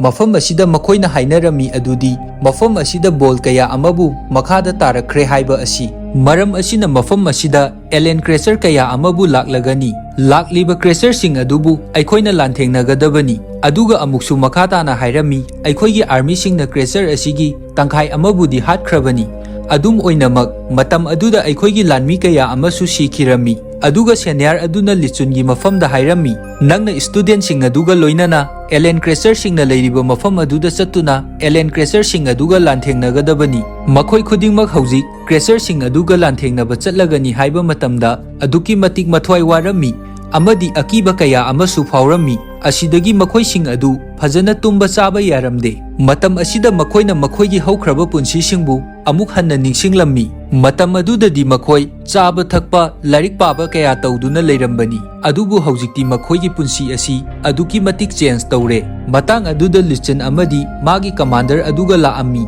ꯃꯇꯥꯡ ꯑꯗꯨꯗ ꯃꯈꯣꯏꯅ ꯈꯜꯂꯝꯃꯤ ꯃꯗꯨꯗꯤ ꯂꯤꯆꯨꯟꯅ ꯃꯈꯣꯏꯒꯤ ꯃꯐꯝꯗ ꯉꯥꯡꯉꯒꯅꯤ ꯍꯥꯏꯗꯨꯅ꯫ ꯑꯗꯨꯕꯨ ꯂꯤꯆꯨꯟꯅ ꯃꯈꯣꯏꯒꯤ ꯃꯐꯝꯗ ꯉꯥꯡꯕꯒꯤ ꯃꯍꯨꯠꯇ ꯃꯈꯣꯏꯒꯤꯗꯃꯛ ꯌꯥꯝꯅ ꯑꯍꯥꯎꯕ ꯆꯥꯅꯕ ꯀꯌꯥ ꯑꯃꯕꯨ ꯄꯨꯗꯨꯅ ꯂꯥꯛꯑꯝꯃꯤ꯫ ꯃꯔꯝꯗꯤ ꯂꯤꯆꯨꯟꯅ ꯈꯪꯉꯝꯃꯤ ꯃꯈꯣꯏꯁꯤꯡ ꯑꯁꯤ ꯐꯖꯅ ꯀꯔꯤꯒꯨꯝꯕ ꯑꯃꯠꯇ ꯆꯥꯗ꯭ꯔꯦ ꯍꯥꯏꯕ ꯑꯁꯤ꯫ ꯑꯁꯤꯗꯒꯤ ꯃꯈꯣꯏꯁꯤꯡ ꯑꯗꯨ ꯌꯥꯝꯅ ꯍꯔꯥꯎꯅ ꯂꯤꯆꯨꯟꯅ ꯄꯣꯔꯛꯂꯤꯕ ꯆꯥꯅꯕꯁꯤꯡ ꯑꯗꯨꯕꯨ ꯁꯦꯝ ꯁꯥꯗꯨꯅ ꯇꯧꯔꯝꯃꯤ꯫ ꯑꯗꯨꯒ ꯃꯈꯣꯏ ꯃꯁꯦꯟ ꯐꯥꯒꯤ ꯀꯌꯥ ꯇꯧꯅꯔꯝꯃꯤ꯫ ꯃꯇꯥꯡ ꯑꯗꯨꯗ ꯂꯤꯆꯨꯟꯅ ꯃꯈꯣꯏꯁꯤꯡꯒꯤ ꯃꯐꯝꯗ ꯍꯥꯏꯔꯝꯃꯤ, "ꯀꯌꯥꯝ ꯀꯨꯏꯅ ꯑꯩꯈꯣꯏꯅ ꯀ꯭ꯔꯦꯁꯔꯁꯤꯡ ꯑꯁꯤꯒ ꯂꯥꯟꯊꯦꯡꯅꯒꯅꯤ ꯍꯥꯏꯕꯗꯤ ꯈꯪꯗꯦ꯫ ꯑꯗꯨꯕꯨ ꯑꯩꯅ ꯅꯈꯣꯏꯒꯤ ꯃꯐꯝꯗ ꯄ꯭ꯔꯣꯃꯤꯁ ꯇꯧꯔꯤ ꯑꯗꯨꯗꯤ ꯑꯩꯒꯤ ꯄꯨꯟꯁꯤꯅ ꯂꯩꯔꯤꯕ ꯃꯈꯩ, ꯑꯩꯒꯤ ꯑꯔꯣꯏꯕ ꯁꯣꯔꯅ ꯍꯣꯟꯗ꯭ꯔꯤꯕ ꯐꯥꯎꯕꯗꯤ ꯅꯈꯣꯏ ꯃꯌꯥꯝꯕꯨ ꯀꯩꯗꯧꯅꯨꯡꯗ ꯑꯩꯅ ꯊꯥꯗꯣꯛꯑꯣꯏ" ꯍꯥꯏꯔꯝꯃꯤ꯫ ꯋꯥꯍꯩ ꯑꯁꯤ ꯇꯥꯕ ꯃꯇꯝꯗ ꯃꯈꯣꯏꯁꯤꯡ ꯑꯗꯨ ꯃꯊ꯭ꯋꯥꯏ ꯌꯥꯝꯅ ꯅꯨꯡꯉꯥꯏꯔꯝꯗꯦ꯫ ꯃꯊꯪꯒꯤ ꯑꯌꯨꯛꯇ ꯃꯈꯣꯏꯁꯤꯡ ꯑꯗꯨ ꯆꯠꯅꯕ ꯁꯦꯝ ꯁꯥꯔꯝꯃꯤ꯫ ꯃꯇꯝ ꯑꯗꯨꯗ ꯂꯤꯆꯨꯟꯅ ꯃꯈꯣꯏꯁꯤꯡꯒꯤ ꯃꯐꯝꯗ ꯗꯤꯚꯥꯏꯁ ꯑꯃꯃꯝꯕꯨ ꯄꯤꯔꯝꯃꯤ꯫ ꯑꯗꯨꯒ ꯍꯥꯏꯔꯝꯃꯤ, "ꯗꯤꯚꯥꯏꯁ ꯑꯁꯤꯒꯤ ꯃꯇꯦꯡꯅ ꯑꯩꯈꯣꯏꯅ ꯑꯩꯈꯣꯏꯒꯤ ꯃꯅꯥꯛꯇ ꯂꯥꯛꯄ ꯀ꯭ꯔꯦꯆꯔꯁꯤꯡꯕꯨ ꯅꯈꯣꯏꯒꯤ ꯃꯅꯥꯛꯇꯒꯤ ꯀꯌꯥꯝ ꯂꯥꯞꯂꯤ ꯍꯥꯏꯕ ꯑꯗꯨ ꯈꯪꯗꯣꯛꯄ ꯉꯝꯒꯅꯤ" ꯍꯥꯏꯔꯝꯃꯤ꯫ ꯑꯗꯨꯗꯒꯤ ꯃꯈꯣꯏ ꯁꯤꯇꯤꯔꯣꯝꯗ ꯑꯃꯨꯛ ꯂꯥꯛꯑꯝꯃꯤ꯫ ꯃꯈꯣꯏꯅ ꯂꯥꯛꯄ ꯃꯇꯝꯗ ꯂꯝꯕꯤ ꯑꯗꯨꯗ ꯀꯥꯔ ꯀꯌꯥ ꯑꯃꯕꯨ ꯑꯀꯥꯏ ꯑꯇꯣꯏ ꯀꯌꯥ ꯑꯃ ꯊꯣꯛꯇꯨꯅ ꯂꯩꯔꯝꯃꯤ꯫ ꯃꯐꯝ ꯑꯗꯨꯗ ꯃꯈꯣꯏꯅ ꯐ꯭ꯔꯤꯖ ꯑꯃꯕꯨꯁꯨ ꯊꯦꯡꯅꯔꯝꯃꯤ꯫ ꯐ꯭ꯔꯤꯖ ꯑꯗꯨꯗꯒꯤ ꯃꯈꯣꯏꯅ ꯀꯣꯜ ꯗ꯭ꯔꯤꯡ ꯀꯌꯥ ꯑꯃꯁꯨ ꯂꯧꯊꯣꯛꯇꯨꯅ ꯊꯛꯑꯝꯃꯤ꯫ ꯃꯇꯝ ꯑꯗꯨꯗ ꯃꯈꯣꯏꯅ ꯃꯈꯣꯏꯒꯤ ꯑꯀꯣꯏꯕ ꯑꯗꯨꯗ ꯀꯔꯤꯒꯨꯝꯕ ꯈꯔꯕꯨ ꯂꯩꯕꯒꯨꯝ ꯃꯈꯣꯏꯅ ꯈꯪꯉꯝꯃꯤ꯫ ꯑꯗꯨꯒ ꯃꯈꯣꯏꯒꯤ ꯗꯤꯚꯥꯏꯁ ꯑꯗꯨꯗꯁꯨ ꯁꯤꯒꯅꯦꯜ ꯀꯌꯥ ꯑꯃꯕꯨ ꯄꯤꯔꯛꯄ ꯍꯧꯔꯛꯂꯝꯃꯤ꯫ ꯃꯇꯝ ꯑꯗꯨꯗ ꯃꯈꯣꯏꯒꯤ ꯃꯅꯥꯛꯇ ꯇꯥꯔꯒ ꯂꯩꯔꯤꯕ ꯇꯣꯏ ꯀꯥꯔ ꯑꯃꯕꯨ ꯃꯈꯣꯏ ꯃꯌꯥꯝꯒꯤ ꯃꯔꯛꯇꯒꯤ ꯅꯨꯄꯥ ꯑꯃꯅ ꯃꯐꯝ ꯑꯃꯗ ꯂꯪꯁꯤꯜꯂꯝꯃꯤ꯫ ꯇꯣꯏ ꯀꯥꯔ ꯑꯗꯨꯗꯒꯤ ꯃꯈꯣꯜ ꯑꯍꯧꯕ ꯑꯃꯕꯨꯁꯨ ꯊꯣꯛꯂꯛꯑꯝꯃꯤ꯫ ꯃꯈꯣꯜ ꯑꯗꯨꯒꯤ ꯃꯥꯏꯀꯩꯗ ꯀ꯭ꯔꯦꯆꯔ ꯀꯌꯥ ꯑꯃꯁꯨ ꯂꯥꯛꯑꯝꯃꯤ꯫ ꯃꯐꯝ ꯑꯗꯨꯗ ꯂꯥꯛꯂꯤꯕ ꯀ꯭ꯔꯦꯆꯔꯁꯤꯡ ꯑꯗꯨꯕꯨ ꯃꯈꯣꯏꯅ ꯅꯣꯡꯃꯩꯅ ꯀꯥꯞꯇꯨꯅ ꯂꯣꯏꯅ ꯍꯥꯠꯂꯝꯃꯤ꯫ ꯑꯗꯨꯕꯨ ꯀ꯭ꯔꯦꯆꯔ ꯈꯔ ꯑꯃꯗꯤ ꯌꯨꯝ ꯑꯗꯨꯒꯤ ꯃꯅꯨꯡꯗ ꯆꯪꯁꯤꯟꯗꯨꯅ ꯇꯨꯃꯤꯟꯅ ꯂꯩꯈꯤꯔꯝꯃꯤ꯫ ꯑꯗꯨꯕꯨ ꯃꯈꯣꯏꯅ ꯌꯨꯝ ꯑꯗꯨꯒꯤ ꯃꯅꯨꯡꯗ ꯆꯪꯗꯨꯅ ꯀ꯭ꯔꯦꯆꯔꯁꯤꯡ ꯑꯗꯨꯕꯨ ꯍꯥꯠꯅꯕ ꯇꯧꯔꯝꯃꯤ꯫ ꯃꯈꯣꯏꯁꯤꯡ ꯑꯗꯨꯅ ꯀ꯭ꯔꯦꯆꯔꯁꯤꯡ ꯑꯗꯨꯕꯨ ꯊꯤꯅꯕꯒꯤꯗꯃꯛ ꯌꯨꯝ ꯃꯅꯨꯡꯗ ꯆꯪꯉꯛꯄ ꯃꯇꯝꯗ ꯑꯥꯔꯃꯤ ꯅꯨꯄꯤ ꯑꯃꯕꯨ ꯃꯐꯝ ꯑꯗꯨꯗ ꯊꯦꯡꯅꯔꯝꯃꯤ꯫ ꯃꯥꯒꯤ ꯐꯤꯚꯝ ꯑꯗꯨ ꯑꯗꯨꯛꯀꯤ ꯃꯇꯤꯛ ꯁꯣꯛꯑꯝꯃꯤ꯫ ꯃꯍꯥꯛ ꯃꯇꯝ ꯀꯨꯏꯅꯒꯤ ꯃꯃꯥꯡꯗꯒꯤ ꯃꯐꯝ ꯑꯁꯤꯗ ꯂꯣꯠꯇꯨꯅ ꯂꯩꯔꯛꯂꯤꯕꯅꯤ꯫ ꯃꯈꯣꯏꯅ ꯃꯍꯥꯛꯄꯨ ꯀꯟꯕꯤꯗꯨꯅ ꯃꯐꯝ ꯑꯗꯨꯗꯒꯤ ꯃꯄꯥꯟꯗ ꯄꯨꯊꯣꯛꯄꯤꯔꯛꯂꯝꯃꯤ꯫ ꯑꯗꯨꯒ ꯂꯤꯆꯨꯟꯅ ꯃꯐꯝ ꯑꯗꯨꯗ ꯑꯇꯣꯞꯄ ꯂꯥꯟꯃꯤ ꯈꯔꯕꯨꯁꯨ ꯊꯦꯡꯅꯔꯝꯃꯤ꯫ ꯃꯈꯣꯏꯁꯤꯡ ꯑꯗꯨꯕꯨꯁꯨ ꯀꯟꯕꯤꯗꯨꯅ ꯄꯣꯔꯛꯑꯝꯃꯤ꯫ ꯃꯐꯝ ꯑꯗꯨꯗ ꯃꯈꯣꯏꯅ ꯁꯤꯔꯕ ꯃꯤꯑꯣꯏ ꯀꯌꯥꯒꯤ ꯍꯛꯆꯥꯡꯕꯨꯁꯨ ꯊꯦꯡꯅꯔꯝꯃꯤ꯫ ꯑꯁꯤꯕ ꯃꯤꯑꯣꯏꯁꯤꯡ ꯑꯗꯨꯕꯨ ꯃꯈꯣꯏꯅ ꯃꯐꯝ ꯑꯃꯗ ꯄꯣꯔꯛꯇꯨꯅ ꯐꯤꯅ ꯌꯣꯝꯁꯤꯟꯗꯨꯅ ꯐꯖꯅ ꯊꯝꯕꯤꯔꯝꯃꯤ꯫ ꯃꯇꯥꯡ ꯑꯗꯨꯗ ꯃꯈꯣꯏꯅ ꯈꯜꯂꯝꯃꯤ, ꯊꯣꯛꯏꯕ ꯊꯧꯗꯣꯛꯁꯤꯡ ꯑꯁꯤ ꯃꯈꯣꯏꯗ ꯊꯣꯛꯄ ꯇꯥꯔꯕꯗꯤ ꯀꯔꯤ ꯇꯧꯒꯅꯤ ꯍꯥꯏꯗꯨꯅ꯫ ꯑꯗꯨꯒ ꯑꯃꯨꯛꯁꯨ ꯈꯜꯂꯝꯃꯤ, ꯂꯥꯟ ꯑꯁꯤꯗ ꯃꯈꯣꯏꯁꯤꯡ ꯑꯁꯤ ꯍꯤꯡꯕ ꯅꯠꯇ꯭ꯔꯒ ꯁꯤꯕ ꯑꯁꯤ ꯀꯔꯝꯕ ꯑꯣꯏꯒꯗꯣꯏꯅꯣ ꯍꯥꯏꯕ ꯑꯁꯤ ꯃꯈꯣꯏꯅ ꯈꯪꯂꯝꯗꯦ꯫ ꯑꯗꯨꯒꯤ ꯃꯇꯨꯡ ꯃꯈꯣꯏ ꯃꯌꯥꯝ ꯀꯔꯤꯒꯨꯝꯕ ꯈꯔꯕꯨ ꯆꯥꯅꯕꯒꯤꯗꯃꯛ ꯐꯝꯅꯗꯨꯅ ꯂꯩꯔꯝꯃꯤ꯫ ꯃꯇꯝ ꯑꯗꯨꯗ ꯃꯈꯣꯏꯅ ꯀꯜꯂꯛꯈꯤꯕ ꯅꯨꯄꯤ ꯑꯗꯨ ꯅꯣꯡꯃꯩ ꯑꯃ パイꯗꯨꯅ ꯍꯧꯒꯠꯈꯤꯔꯝꯃꯤ꯫ ꯑꯗꯨꯒ ꯃꯁꯥ ꯃꯊꯟꯗ ꯁꯤꯖꯅꯕ ꯇꯧꯔꯝꯃꯤ꯫ ꯃꯇꯝ ꯑꯗꯨꯗ ꯅꯨꯄꯤ ꯑꯃ ꯂꯥꯛꯇꯨꯅ ꯑꯗꯨꯃꯥꯏꯅ ꯇꯧꯗꯅꯕ ꯍꯥꯏꯔꯝꯃꯤ꯫ ꯑꯗꯨꯕꯨ ꯅꯨꯄꯤ ꯑꯗꯨꯅ ꯀꯞꯄꯒ ꯑꯁꯨꯝꯅ ꯍꯥꯏꯔꯛꯏ, "ꯑꯩꯒꯤ ꯃꯔꯝꯅ ꯑꯩꯒꯤ ꯃꯔꯨꯞ ꯀꯌꯥ ꯑꯃꯕꯨ ꯁꯤꯈ꯭ꯔꯕꯅꯤ꯫ ꯃꯈꯣꯏꯅ ꯑꯩꯉꯣꯟꯗ ꯃꯈꯣꯏꯕꯨ ꯀꯟꯕꯤꯅꯕ ꯍꯥꯏꯔꯛꯈꯤ꯫ ꯑꯗꯨꯕꯨ ꯑꯩꯅ ꯑꯩꯒꯤ ꯊꯋꯥꯏ ꯍꯤꯡꯅꯕꯒꯤꯗꯃꯛ ꯃꯐꯝ ꯑꯗꯨꯗꯒꯤ ꯆꯦꯟꯗꯨꯅ ꯂꯣꯠꯈꯤ꯫ ꯑꯗꯨꯒ ꯑꯩꯈꯣꯏꯒꯤ ꯂꯤꯗꯔꯅꯁꯨ ꯑꯩꯈꯣꯏꯕꯨ ꯊꯥꯗꯣꯛꯇꯨꯅ ꯆꯠꯈꯤꯕꯅꯤ"꯫ ꯑꯗꯨꯗ ꯅꯨꯄꯤ ꯑꯗꯨꯅ ꯃꯍꯥꯛꯀꯤ ꯃꯐꯝꯗ ꯍꯥꯏꯔꯛꯏ, "ꯀꯔꯤꯒꯨꯝꯕ ꯑꯩꯅ ꯃꯐꯝ ꯑꯗꯨꯗ ꯂꯩꯔꯝꯕ ꯇꯥꯔꯒꯁꯨ ꯑꯩꯁꯨ ꯅꯪꯅ ꯇꯧꯔꯤꯕ ꯑꯗꯨꯒꯨꯝꯅ ꯇꯧꯒꯅꯤ" ꯍꯥꯏꯔꯝꯃꯤ꯫ ꯃꯇꯝ ꯑꯗꯨꯗ ꯂꯤꯆꯨꯟꯁꯨ ꯃꯐꯝ ꯑꯗꯨꯗ ꯂꯥꯛꯑꯝꯃꯤ꯫ ꯂꯤꯆꯨꯟꯕꯨ ꯎꯕ ꯃꯇꯝꯗ ꯅꯨꯄꯤ ꯑꯗꯨꯅ ꯑꯗꯨꯛꯀꯤ ꯃꯇꯤꯛ ꯁꯥꯎꯔꯝꯃꯤ꯫ ꯑꯗꯨꯒ ꯅꯣꯡꯃꯩ ꯑꯗꯨ ꯂꯤꯆꯨꯟꯒꯤ ꯃꯐꯝꯗ ꯑꯣꯟꯁꯤꯜꯂꯒ ꯍꯥꯏꯔꯛꯏ, "ꯅꯪꯁꯨ ꯃꯈꯣꯏꯒꯨꯝꯕꯅꯤ, ꯃꯈꯣꯏꯒ ꯆꯞ ꯃꯥꯟꯅꯩ꯫ ꯅꯪꯅꯁꯨ ꯃꯈꯣꯏꯁꯤꯡꯕꯨ ꯂꯝꯕꯤ ꯑꯗꯨꯗ ꯍꯨꯟꯗꯣꯛꯇꯨꯅ ꯊꯅꯝꯕ ꯅꯠꯇ꯭ꯔꯥ? ꯃꯔꯝ ꯑꯁꯤꯅ ꯂꯤꯗꯔ ꯈꯨꯗꯤꯡꯃꯛ ꯂꯣꯏꯅ ꯑꯃꯠꯇꯅꯤ, ꯆꯞ ꯃꯥꯟꯅꯩ"꯫ ꯑꯁꯤ ꯍꯥꯏꯔꯒ ꯅꯨꯄꯤ ꯑꯗꯨꯅ ꯅꯣꯡꯃꯩ ꯑꯗꯨ ꯂꯤꯆꯨꯟꯒꯤ ꯃꯐꯝꯗ ꯀꯥꯞꯄꯛꯑꯝꯃꯤ꯫ ꯃꯇꯝ ꯑꯗꯨꯗ ꯀꯃꯥꯟꯗꯔ ꯑꯗꯨꯅ ꯂꯤꯆꯨꯟꯒꯤ ꯃꯃꯥꯡꯗ ꯆꯪꯁꯤꯜꯂꯛꯇꯨꯅ ꯅꯣꯡꯃꯩ ꯃꯔꯨ ꯑꯗꯨ ꯀꯃꯥꯟꯗꯔꯒꯤ ꯃꯐꯝꯗ ꯄꯥꯜꯂꯝꯃꯤ꯫ ꯑꯗꯨꯕꯨ ꯀꯃꯥꯟꯗꯔ ꯑꯗꯨ ꯅꯣꯡꯃꯩ ꯑꯗꯨꯅ ꯄꯥꯜꯂꯕꯁꯨ ꯀꯔꯤꯁꯨ ꯊꯣꯏꯗꯣꯛꯅ ꯈꯨꯗꯣꯡꯊꯤꯅꯤꯡꯉꯥꯏꯗꯤ ꯑꯣꯏꯔꯝꯗꯦ꯫ ꯃꯔꯝꯗꯤ ꯅꯣꯡꯃꯩ ꯑꯗꯨꯅ ꯄꯥꯜꯂꯤꯕ ꯑꯗꯨ ꯃꯍꯥꯛꯀꯤ ꯁꯌꯦꯡꯗ ꯑꯣꯏꯔꯝꯃꯤ꯫ ꯂꯤꯆꯨꯟꯅ ꯀꯃꯥꯟꯗꯔ ꯑꯗꯨꯒꯤ ꯃꯅꯥꯛꯇ ꯂꯥꯛꯑꯝꯃꯤ꯫ ꯃꯇꯝ ꯑꯗꯨꯗ ꯀꯃꯥꯟꯗꯔ ꯑꯗꯨꯅ ꯍꯥꯏꯔꯝꯃꯤ, "ꯃꯁꯤ ꯄꯨꯝꯅꯃꯛ ꯅꯨꯄꯤ ꯑꯗꯨꯒꯤ ꯃꯔꯥꯜ ꯅꯠꯇꯦ, ꯃꯁꯤ ꯃꯈꯣꯏꯒꯤ ꯂꯤꯗꯔ ꯑꯗꯨꯒꯤ ꯃꯔꯥꯜꯅꯤ" ꯍꯥꯏꯔꯝꯃꯤ꯫ ꯑꯁꯤꯒꯤ ꯃꯇꯨꯡ ꯂꯤꯆꯨꯟ ꯑꯗꯨꯅ ꯁ꯭ꯇꯨꯗꯦꯟꯠꯁꯤꯡ ꯑꯗꯨꯒꯤ ꯃꯅꯥꯛꯇ ꯂꯥꯛꯑꯝꯃꯤ꯫ ꯑꯗꯨꯒ ꯃꯈꯣꯏ ꯄꯨꯝꯕꯕꯨ ꯀꯦꯝꯞ ꯑꯗꯨꯗ ꯍꯟꯈꯤꯅꯕ ꯍꯥꯏꯔꯝꯃꯤ꯫ ꯑꯗꯨꯒ ꯃꯥꯅ ꯃꯈꯥ ꯇꯥꯅ ꯍꯥꯏꯔꯛꯏ, "ꯑꯩꯒꯤ ꯈ꯭ꯋꯥꯏꯗꯒꯤ ꯃꯔꯨ ꯑꯣꯏꯕ ꯏꯊꯧ ꯑꯁꯤ ꯅꯈꯣꯏ ꯃꯌꯥꯝꯕꯨ ꯇꯦꯛꯇ ꯀꯥꯏꯗꯅ ꯂꯩꯍꯟꯕ ꯑꯁꯤꯅꯤ꯫ Maram asina aina nakoibu aiga loinana khudongthiba asida leihanba pamde. Matam aduda makhoi mayamgi marakta Lichunbu pamjaba nupi ama yaurami mahakna magi thamoida leiriba wafam khudingmakpu lichungi mafamda hainabu hotnarami adubu mahak langtaknabana henmankhibana haibadi ngamlamde adudagi mahak makhoigi rum aduda laami matam aduda leiminariba nupising aduna hangammi adubu mana asumna khumi karigumba aikoina amuk hanna kem aduda chatpa taragadi pumnamak haigani hairami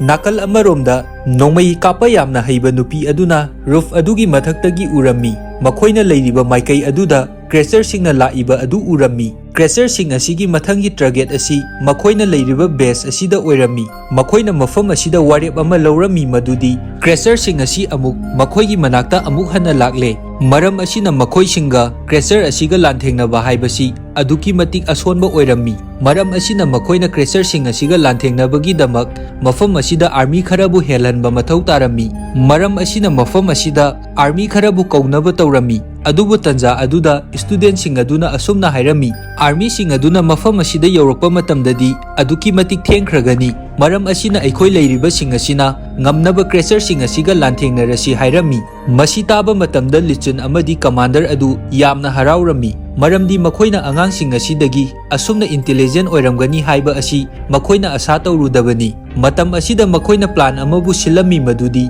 makhoigi building asida aduki matik yamlaba bom kaya amabu thamnaba hairami aduga mafam asida crasher sing asibu loina kauraba matungda bom asibu pokhai handuna crasher sing adubu loina hatnaba hairami adudagi makhoina mafam aduda bom sing adubu building adugi akoibada set tawrami matam aduda makhoina khangami crasher sing asi amaga pau phaunaba ngami haiba asisu masidagi lichuna makhoi singi mafamda asumna hairami aikhoigi damak hauji minute 10 gi matam khakta ngaire maram asina aikoina tawgadoba thabak sing asi minute 10 gi manungda loinaba tawgadobani hairami adudagi makhoina crasher sing asibu makhoigi manakta laknabagi damak mafam aduda speaker kaya ama tawduna sound kaya amabu thohalami aduga loinana thongnau aduda paliba mingsen sing adubusu makhoina thugairami aduga gari adugi mingsel amadi glass sing adubu loina thugairaba matungda mafam aduda gari sing adudagisu ahoba khonjen kaya amabu thogla ami asumna tawba aduda mafam aduda crasher sing adu building adu tamna lakpa haurammi matam asida yamlaba crasher sing adu building aduda yaura ami student sing adunasu building adugi manungda bom kayabu fit tawduna leiribani matam aduda lichunna laktuna hairami nakhoina tawriba thaba adu yamna thuna loishilo haiduna aduga lichunna commander adugi mafamda student sing adubu puduna atopa building amada chatkhinaba hairami adubu commander amadi student sing aduna mafam aduda lichun mapthandabu thanamlaga makhoina chatpa haibasi makhoina pamlamde aduga mafam aduda makhoi thawaisu yamna nungairamde adubu makhoi pumnamak commander aduna atopa building amada loina puduna laami adubu lichundi building adugi manungda leihaurammi mafam aduda crasher mayam amabu lakliba adu mahakna urami matang aduda lichun crasher sing aduga lanthengnaba hauraami adubu yamlaba crasher sing aduga lanthengnaba haibasi lichungi mafamdadi awaba ama oirami aduga mahaki masa adusu aduki matik soami crasher sing adudagi mahak chelaklaba matungda room amagi manungda thonglonsinduna lepaga leirami aduga makhoi singi mafamda asumna hairami mafam asida set tawriba bom sing asibu pokhai hallo haiduna hairami adubu student sing aduna bom adubu pokhai hanba pamlamde makhoi pumba mafam aduda yamna kapami haujik lichungi punsi khudongthibada tare aduga lichun haujik building adugi manungda tumina leptuna leiribani maram asina bom asi karigumba pokhaiba taragadi lichun mafam aduda sigadawribani maram asina kana amatana bom asibu pokhai hanba pamlamde waki toki aduda lichunbu pamjaba nupi aduna asumna hairami nangna kaidawnungda aikhoibu thadoktuna chatpa yaroi nangna aikhoida promise tawkhiba natra nangi aroiba matam fawba aikhoiga punna leigani haiduna adubu lichunna mangonda hairami haujikti lambi asi natana atopa lambi amata leitre masi hairaga magi waki toki adubu op tawshin khirami Matam aduda commander adunasu bom adubu pokhainabagidamak remote adubu namba ngamlamde. Adubu makhoina urami crasher sing adu building adugi mapanda tholakadawre haiba asi. Matam aduda thongna phaba nupi amana remote adugi manakta changsillammi. Matam aduda crasher sing adusu lichungi manakta loina jausilai. Matam aduda lichungi mafamdasu crasher sing aduna attack tawba hawraami. Aduga aikoina urami lichungi maithongda aroiba oina nokhiba adu. Adudagi bom adugi remote adu namakpana mafam adugi building adu bom aduna tumna pokhairami. Bom aduna pokhairakpa matamda lichun amadi crasher sing adu mafam aduda loina shirami. Building aduna pokhaiba adu uba matamda student sing adu loina mathamoi sokna kapammi. Matang asi ullaba matungda season 1 asi matang swaida loisinkhirami. Ngasigi aigi explanation asi mayamna nungaibiba taragadi channel asibu like, share amadi subscribe tawbiramu.